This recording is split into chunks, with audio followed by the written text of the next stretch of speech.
नमस्कार दोस्तों। स्वागत है आपका न्यू डिस्कशन में। आइए डिस्कस करते हैं आज का करंट अफेयर्स। यदि आपको चाहिए पीडीएफ तो आप जाइए टेलीग्राम पर, वहां पर सर्च कर लीजिए सिविल इन्हेंस, उसे ज्वाइन कर लीजिए या फिर डिस्क्रिप्शन बॉक्स में लिंक दे दूंगा, वहां से आप इसे डाउनलोड कर सकते हैं।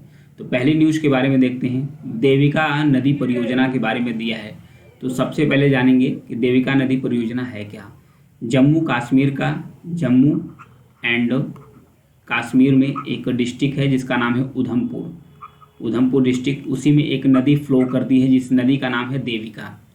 इसी नदी को पुनर्जीवित करने के लिए, इसी नदी को जम्मू कश्मीर में इस नदी को पुनर्जीवित करने के लिए, पुनर्जीवित मतलब जो अगर साफ सफाई इसमें नहीं है, नदी कहीं से फ्लो करना बंद कर दी है तो उसे फिर से पुनर्जीवित करना कि वो अपने पुनः मार्ग से और एक स्वच्छता के साथ बहे। तो इस देविका नदी को स्वच्छ करने के लिए, इसे पुनर्जीवित करने के लिए एक परियोजना लाया गया है जिसका नाम है देविका नदी परियोजना। यह उत्तर भारत की पहली नदी परियोजना है जो अभी तक सफल हुई है। यह उत्तर भारत की पहली ऐसी परियोजना है जो अभी तक सफल हुई है। नमामि गंगे जो पहल स्टार्ट किया गया था गंगा नदी को साफ करने के लिए, गंगा नदी को स्वच्छ और पुनर्जीवित करने के लिए, उसी के अनुरूप देविका नदी परियोजना भी स्टार्ट किया गया था जम्मू कश्मीर के उधमपुर डिस्ट्रिक्ट में। जो देविका नदी है उसे साफ सफाई करने के लिए। तो ये था उसके बारे में, देविका नदी के बारे में, तो इसे याद रखिएगा। Next, Israeli spike non line of site यानी एंटी गाइडेड मिसाइल के बारे में दिया है। इजराइल की एक स्पाइक एंटी गाइडेड मिसाइल है जिसका नाम है नॉन लाइन ऑफ साइट्स। इसे एन लोस के बारे रूप में भी जानते हैं। तो इसके बारे में जानेंगे, ये चर्चा में क्यों है। देखिए, ये मिसाइल है जिसे 4 व्हीलर से दागा गया है। तो भारतीय वायुसेना ने इजराइल की जो स्पाइक एंटी गाइडेड मिसाइल है इसे अडॉप्ट कर लिया है अपने वायुसेना के लिए। भारत सरकार ने इसे अडॉप्ट कर लिया है। इसकी अगर कैपेसिटी की बात करें तो यह 30 किलोमीटर तक किसी भी टारगेट को हिट करने में सक्षम है। और इसे बनाया कौन है? इजराइल की एक कंपनी है जिसका नाम है राफेल एडवांस। इस कंपनी का नाम है राफेल एडवांस डिफेंस सिस्टम। इसके द्वारा इसे डिज़ाइन और विकसित किया गया है। जो स्पाइक मिसाइल है किसकी है? इजराइल की मिसाइल है। इसकी विशेषताओं के बारे में बात करें तो इसकी विशेषताएं यह है कि यह फायर एंड फारगेट के सिद्धांत पर काम करती है। मतलब दागो और भूल जाओ, मतलब इसका इस्तेमाल सिर्फ एक बार ही किया जा सकता है। और इसकी और भी विशेषताएं हैं। एक हेलीकॉप्टर है रूस की जिसका नाम है Mi-17V5। इस हेलीकॉप्टर के साथ इसे इंटीग्रेट किया जा रहा है। किसको? ये जो मिसाइल है, स्पाइक मिसाइल है इजराइल की, इसे Mi-17V5 एक रूस की हेलीकॉप्टर है उसके साथ इसे इंटीग्रेट किया जा रहा है। तो इसका फ़ायदा क्या होगा? इसका फ़ायदा ये होगा कि कहीं पहाड़ी पर, कहीं और भी जहाँ पर मतलब कि और भी जैसे टैंक वगैरह और भी साधन नहीं पहुँच सकते हैं, वहाँ किसी टारगेट को हिट करने में ये सक्षम हो पाएगा कि आप हवाई मार्ग से उस टारगेट को हिट कर सकते हैं। तो इससे भारत को क्या फ़ायदा होगा? भारत के लिए इसका क्या महत्व है? भारत के लिए इसका ये महत्व यही होगा कि जो भारत का जो LAC है, LAC actual line of control, जो चाइना के साथ बॉर्डर शेयर करता है, वहाँ पर जो पहाड़ी इलाका है वहाँ पर तनाव बना है, तो वहाँ पर दुश्मन को ठिकाने को या तो दुश्मनी किसी भी हथियार को अटैक करने के लिए, सीधा या हिट करने के लिए ये मिसाइल काफ़ी कारगर होगी। इसलिए भारत ने इसे लिया है। किससे लिया है? अधिग्रहण किया है इजराइल से लिया है। जिस मिसाइल का नाम है स्पाइक, इसे नॉन लाइट ऑफ साइट यानी एनलोस के नाम से भी जानते हैं। यह एंटी टैंक गाइडेड मिसाइल है, मतलब कि टैंक को दूर से ही डिस्ट्रॉय कर सकती है, यानी 30 किलोमीटर इसकी कैपेसिटी है। भारत की 5% जो पक्षी है स्थानिक है, यानी कि स्थानिक मतलब एंडेमिक है। तो इसका क्या मतलब है जानेंगे। अभी हाल ही में एक सर्वेक्षण हुआ है, भारतीय प्राणी सर्वेक्षण द्वारा किया गया है, जियोलॉजिकल सर्वे ऑफ इंडिया द्वारा। ये अपनी स्थापना का जब 108वां स्थापना दिवस मना रहा था, 108वां स्थापना दिवस मना रहा था, तो उसी समय एक टाइटल इसने पेश किया था, जिस टाइटल का नाम था भारत के 75 स्थानिक पक्षी नामक एक शीर्षक यानी टाइटल को इसने प्रकाशित किया था। तो उसमें इसने यह दिखाया था कि जो 1353 पक्षी हैं भारत में, जो पक्षियों की प्रजातियां पाई जाती है, प्रजातियों के बारे में बात कर रहा है, पक्षी नहीं प्रजाति, स्पीसीज के बारे में बात कर रहा है कि जो 1353 पक्षियां भारत के अंतर्गत है, उसमें से बताया जा रहा है कि सिर्फ 78 स्पीसीज जो प्रजातियां हैं पक्षियों की, वो भारत में स्थानिक है। स्थानिक मतलब कि यह भारत के अलावा कहीं और नहीं मिलते हैं, सिर्फ भारत में ही मिलते हैं, सिर्फ भारत में ही मिलते हैं, इसका आवास वहीं पर है। तो सिर्फ बताया जाए कि 78 प्रजातियां ऐसी हैं, पक्षी नहीं प्रजातियों की बात कर रहा है, तो सिर्फ 71 प्रजातियां हैं जो भारत के लिए स्थानिक है। और इसमें यह भी बताया जा रहा है कि कुछ इसके जो 3 और भी जो स्थानिक प्रजातियां हैं जो इस समय भारत में नहीं है, कौन है, जैसे मणिपुर का एक बुश बटेर है, हिमालयन बटेर है और जार्डन कॉर्सर भी है। और पश्चिमी घाट में स्थानिक प्रजातियों की संख्या सबसे अधिक पाई गई है, मतलब कि 28 प्रजातियां जो पक्षियों की स्थानिक है वो पश्चिमी घाट में, यानी भारत के सबसे ज़्यादा जो स्थानीय पक्षियां हैं वो पश्चिमी घाट के अंतर्गत है। फिर उसके बाद अंडमान निकोबार द्वीप समूह में है, जहाँ पर 25 प्रजातियां हैं पक्षियों की स्थानिक रूप से मिलती है। तो ये था स्थानिक पक्षियों का जो सर्वेक्षण हुआ है जियोलॉजिकल सर्वे ऑफ इंडिया द्वारा, वो बताया गया है कि जो 5% है वो स्थानिक है, वो मतलब कि अन्य जगहों पर नहीं मिलती है भारत के अलावा। आगे बढ़ते हैं। आगे जल तटस्थता के बारे में दिया है, यानी कि वाटर न्यूट्रलिटी। तो वाटर न्यूट्रलिटी क्या है इसके बारे में जानेंगे। हाल ही में भारत सरकार का नीति आयोग, जिसे सरकारी थिंक टैंक के रूप में भी जाना जाता है, थिंक टैंक का मतलब यह है कि ये सलाहकारी संस्था है, भारत को किसी मुद्दे विशेष पर एडवाइस भी करती है। इसने एक मानक तय किया है कि जो वाटर न्यूट्रलिटी है उसका एक मानक स्टैंडर्ड्स होगा। तो ये जो वाटर न्यूट्रलिटी यानी जल तटस्थता है, यह है क्या, इसके बारे में सबसे पहले जानेंगे।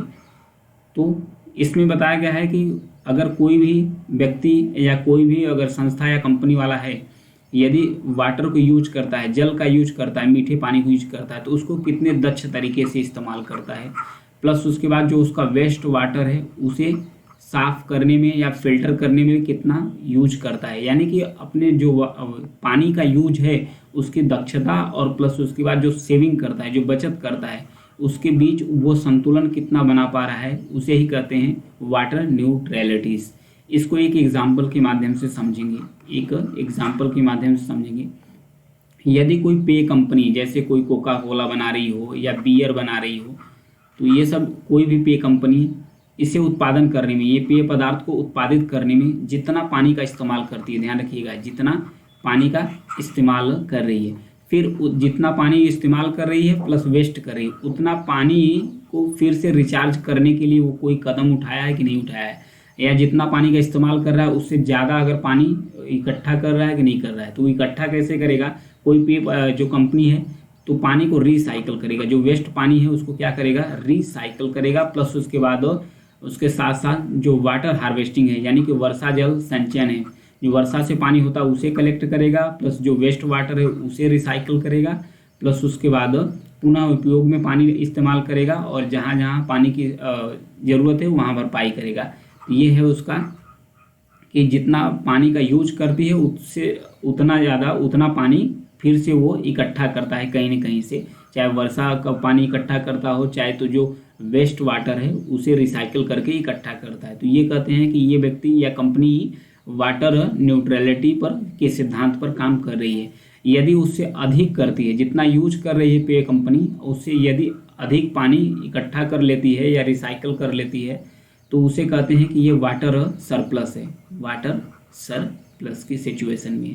तो ये था नीति आयोग द्वारा जारी किया गया था वाटर न्यूट्रलिटीज, इसे भी याद रखिएगा। नेक्स्ट है भारत प्रधानमंत्री जीवन योजना, तो इसके बारे में जानेंगे। हाल ही में जो पेट्रोलियम और प्राकृतिक गैस मंत्रालय है, लोकसभा में एक लिखित उत्तर में जो प्रधानमंत्री जीवन योजना है उसके बारे में एक महत्वपूर्ण जानकारी दी थी। तो जो प्रधानमंत्री जीवन योजना है इसके बारे में जान लेंगे। यह जैव ईंधन वातावरण अनुकूल फसल अवशेष निवारण योजना है, मतलब कि जैव ईंधन का आप ईंधन के रूप में कैसे इस्तेमाल कर सकते हैं। इसे स्टार्ट किया गया था 2019 में ही स्टार्ट किया गया था, जो प्रधानमंत्री जीवन योजना है। इसका काम क्या था, इसका काम यही था कि जो नवीकरणीय फीड स्टॉक है उसका उपयोग करके जो सेकंड सेकंड जनरेशन का जो इथेनॉल है उसका आप जैव ईंधन के इस्तेमाल में कितना अधिक से अधिक कर सकते हैं। इसके लिए वित्तीय आवंटन 1969.50 करोड़ रुपए तक आवंटित किया गया था पैसा। इसका काम क्या होगा, जो 2G है, 2G मतलब सेकंड जनरेशन इथेनॉल का उत्पादन करने के लिए, सेकंड जनरेशन इथेनॉल का उत्पादन करने के लिए टेक्नोलॉजी को, यानी जो भी प्रौद्योगिकी है उसको कौन सा राज्य कितना इस्तेमाल करता है, प्लस इस प्रौद्योगिकी को अपनाने के लिए 150 करोड़ रुपए केंद्र सरकार द्वारा दिया गया है। इसमें अगर कोई भी एक टेक्नोलॉजी अपनाता है तो उसे करीब 15 करोड़ रुपए तक मिल जाएगा। तो इसमें सबसे ज़्यादा लाभ बेनिफिट किसने उठाया, पंजाब राज्य ने, उसके बाद हरियाणा, फिर उड़ीसा, फिर असम, फिर कर्नाटक, फिर आंध्र प्रदेश। ये क्रम वाइज है। जो 2G टेक्नोलॉजी के लिए जो भी पैसा आवंटन किया गया उसका सबसे ज़्यादा लाभ उठाए हैं।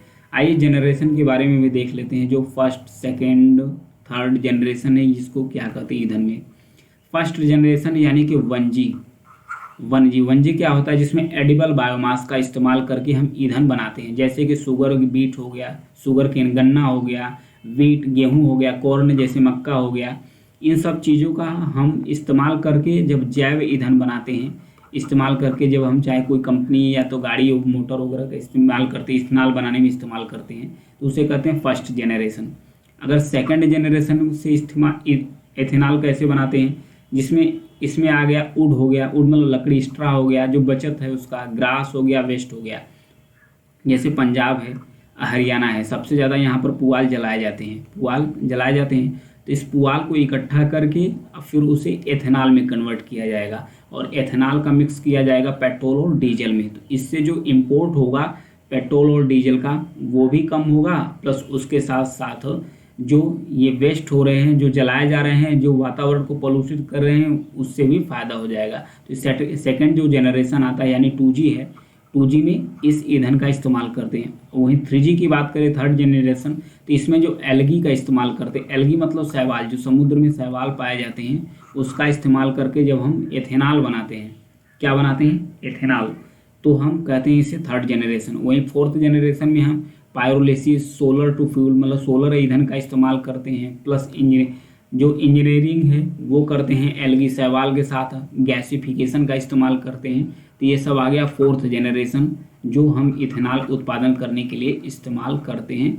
इथेनॉल का मिश्रण अभी किया जा रहा है, किसमें किया जा रहा है, पेट्रोल और डीजल में। तो ये था जनरेशन गैप के बारे में। आगे बढ़ते हैं। आगे मानव टाइगर रिजर्व के बारे में दिया है, ये चर्चा में क्यों है इसके बारे में जानेंगे।